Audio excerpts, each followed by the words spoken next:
우리가 계속해서 새벽마다 이 욥기서의 말씀을 함께 나누고 있습니다. 앞선 내용들에 관해서는 여러분 이미 잘 아실 텐데요. 욥기 4장부터 욥의 친구인 엘리바스의 첫 번째 언술이 이어지고 있습니다. 오늘 함께 읽은 본문 말씀에서도 엘리바스는 친구 욥을 향해서 계속해서 말하고 있는데요. 여러분 여기에서 엘리바스가 하는 말들을 가만히 들여다보면 어떻습니까? 다 맞는 얘기 같지요. 이를테면 본문 2절 말씀, 분노가 미련한 자를 죽이고 시기가 어리석은 자를 멸하느니라. 그리고 9절 말씀, 하나님은 헤아릴 수 없이 큰 일을 행하시며 기이한 일을 셀 수 없이 행하신다. 또 이어지는 11절 말씀, 하나님은 낮은 자를 높이 드시고 애곡하는 자를 일으키사 구원에 이르게 하신다. 여러분 이처럼 아멘으로 응답해야 마땅한 거룩한 말들을 지금 엘리바스는 욥에게 쏟아내고 있습니다. 그래서 우리는 본문 속 엘리바스의 말, 그의 말 그 자체를 두고서 틀리다라고 말할 수가 없습니다. 그의 말은 일견 신앙생활의 오랜 경험이 응축되어서 나온 말과 같아 보입니다. 그런데 여러분, 그렇다고 해서 우리는 엘리바스가 하는 말들을 또한 옳다 말할 수도 없습니다. 왜냐하면 그의 말이 잘못 경건하다 여겨질지라도 본래 말이라고 하는 것은 진공 상태로 포장되어 있는 어떤 내용물이 아니라 인간 삶의 구체적인 정황 속에서 이루어지는 것이기 때문에 우리는 엘리바스의 말이 그 내용상 맞다고 하여도 옳다라고 말할 수는 없는 것이죠.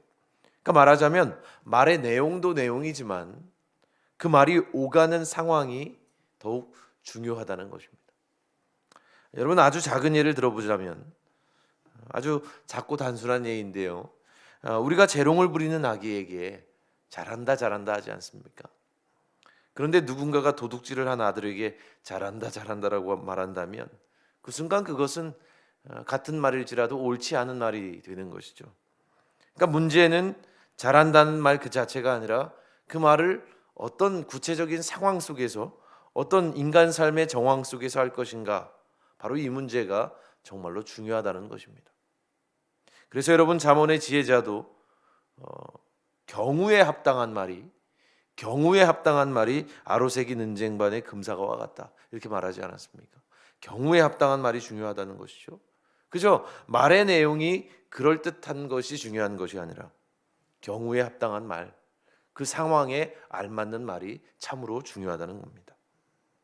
자, 여러분 그렇다고 한다면 오늘 엘리바스의 말이 그가 쏟아내고 있는 이 경건한 말들이 참혹한 고통 속에 처해 있는 욥에게 그에게 정말 합당한 말이라고 할 수 있겠는가? 엘리바스의 말들이 욥에게 있어서 옳다 말할 수 있겠는가? 여러분 우리는 그렇다라고 말할 수 없습니다. 아니죠. 욥에게 필요한 것은 그런 경건하고 거룩한 말들이 아닙니다. 그에게 정말로 필요한 것은 그런 유려한 말들이 아니에요. 그러한 변증들이 아닙니다. 어떤 신앙적 변증 또는 어떤 고통에 대한 해석들이 그의 찢어진 가슴에 가 닿을 수가 없습니다. 게다가 여러분 엘리바스는 그저 고통의 이유가 무엇인지 하나님이 어떤 분이신지를 정말 순수한 마음으로 말하고 있는 게 아닙니다. 여러분 본문 8절 말씀을 한번 보십시오. 그가 어떻게 말하고 있습니까? 나라면 하나님을 찾겠고 내 일을 하나님께 의탁하리라. 여러분 잘 보십시오. 엘리바스가 이렇게 말합니다. 나라면 하나님을 찾겠어.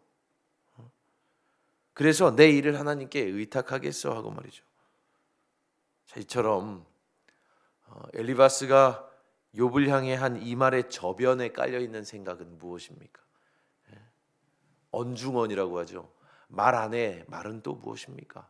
어떠한 생각이 그 안에 깔려 있습니까? 이런 거죠. 너는 그렇지 않지만 나라면 하나님을 찾겠다.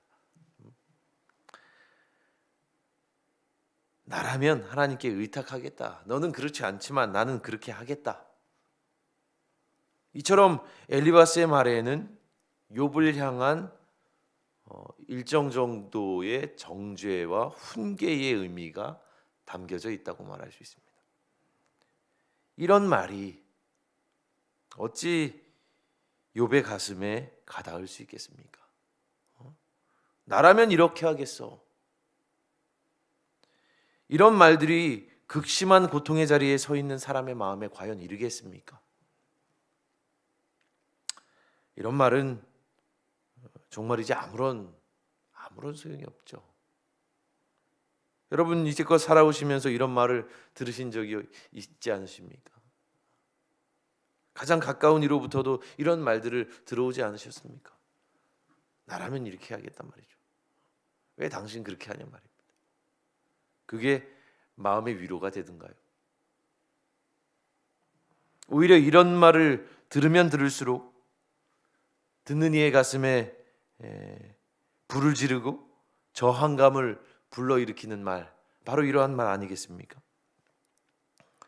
제가 참 좋아하는 한국 문단의 작가 중에 문태준이라는 시인이 있습니다.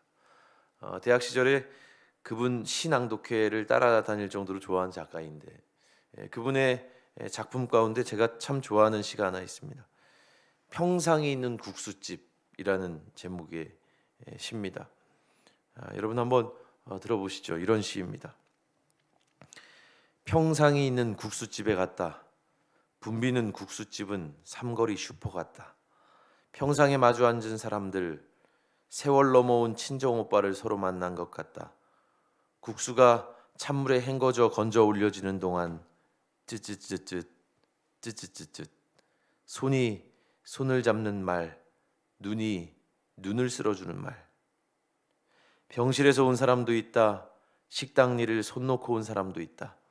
사람들은 평상에만 마주 앉아도 마주 앉은 사람보다 먼저 더 서럽다. 세상에 이런 짧은 말이 있어서, 세상에 이런 깊은 말이 있어서 국수가 찬물에 헹궈져 건져 올려지는 동안 쯧쯧쯧쯧 쯧쯧쯧쯧. 이 시를 처음 들었을 때 저를 사로잡았던 그 깊은 감동을 지금도 잊을 수가 없습니다. 시인은 말하지요. 손이 손을 잡는 말이 있다. 눈이 눈을 쓸어주는 말이 있다. 세상에 이리도 짧은 말이 있는데 이리도 깊다 라고 하면서 그 말이 뭐라고 얘기합니까? 이 말이라고 하죠. 상대방의 이야기를 들어주면서 그 가슴 아픈 이야기 들어주면서 혀를 차는 그 말 쯧쯧쯧쯧. 어떤 화려한 언사도 아니고 유려한 언변도 아니고 합리적인 논증도 아니고 그저 서로의 아픔에 깊이 공감해주는 그 말, 혀를 차는 그 말, 쯧쯧 하고 공감해주는 그 말이야말로 세상 가장 깊은 말이다.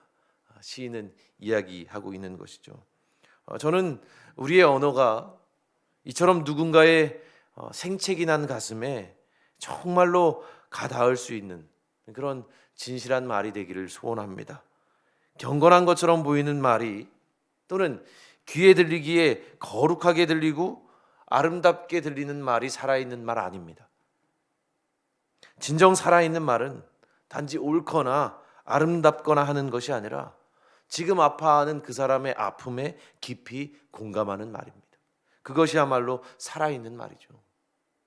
그의 처지와 형편을 깊이 헤아려 줄 줄 아는 그 말이야말로 우리가 사는 동안 지어야 할 언어의 집이라는 사실을 여러분 이 새벽에 기억하시고 보혜사 성령님께서 우리의 언어를 지도해 주시고 우리의 마음과 입술을 주장해 주시기를 주님께 간구하는 오늘 이 새벽 우리 모두가 되기를 주의 이름으로 기원합니다.